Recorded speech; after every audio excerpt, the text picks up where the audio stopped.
ya, ada percikan ludah sedikit saja. Ingat, sedikit. Nah, jangan ini mah mentang-mentang diruqyah suaminya. Ya, sedikit aja. Gitu ya. Kayak gitu ya. Jadi ditiupkan. Lalu apa? Disentuh. Disentuh di bagian apa? Di bagian yang sakitnya. Contoh misalkan sakitnya di dadanya, di hatinya, sentuhkan. Ya, sentuhkan. Ya, lalu apa? Pijatan. Ya, boleh pijat-pijat kecil saja. Ya, dipencet-pencet begini boleh. Ya, boleh. Ya. Nah, perhatikan Ibu, biasanya orang-orang yang punya penyakit gangguan jin itu lama sembuh, itu disentuhkan di bagian ini, belakang kepala. Kata Nabi SAW, setan itu mengikat 3 ikatan di tengkuk leher. Posisinya di mana? Ibu kalau lihat leher itu ya, mohon maaf, perhatikan. Ini kalau kita lihat leher, ya, ini leher nih, ya, itu kan di sini nih.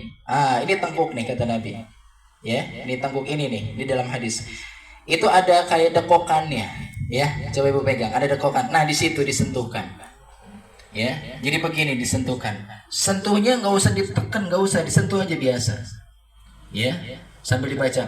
A'udzu billahi minasyaitonir rajim. Bismillahirrahmanirrahim. Allahu la ilaha illa huwal hayyul qayyum, dan seterusnya. Nanti kalau sudah diusap sini. Ada teknik usapan atau tepukan. Jadi diusap ke bawah begini. Bismillahi Allahu akbar. Bismillahi Allahu akbar. Paham? Ya, boleh ditepuk-tepuk. Perhatikan, ketika ada pasien ibu yang sudah mual-mual, maka apa? Dibantu, ditepuk. Biasanya setan jin itu bersarang di tulang ekor.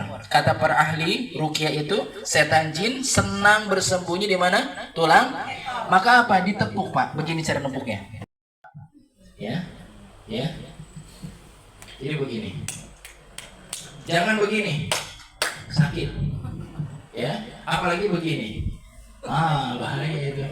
Ya. Jadi pakai tepukan sederhana aja, pelan-pelan. Bismillahirrahmanirrahim. Ingat, pelan-pelan. Gak usah sampai wah ini gitu. Jangan. Ya, jangan. Ya, cukup begini aja. Bismillahirrahmanirrahim. Paham ya? Nah, untuk orang-orang yang sering punya gangguan bisikan. Ya, bisikan. Di mana disentuhkannya? Nah, perhatikan, nah, ini penting, ya. Nih, di bawah kuping sini. Dipegang 2 begini. Ya, untuk yang sering bisikan. Ibu-ibu yang kadang suka mau keluar takut-takut, ya, tiba-tiba sedih sendiri, tiba-tiba galau sendiri, gak ada apa-apa. Nah, disentuhkan di sini. Ya, sama nanti gini, Bismillahirrahmanirrahim. Bismillahirrahmanirrahim. Paham insyaallah? Baik, insyaallah. Oh iya, apa? Perhatikan cara duduk nih, perhatikan. Ketika ibu mulai ruqyah, apalagi pasien yang gangguannya cukup berat nih. Yang mungkin dia bisa kesurupan jadi macan. Jadi apa lagi? Jadi harimau, apalagi naga ya mungkin. Buaya, iya betul. Ya, maka jangan begini. Jangan begini, hindari. Ya, jangan begini, jangan sila. Jangan. Ya, karena apa?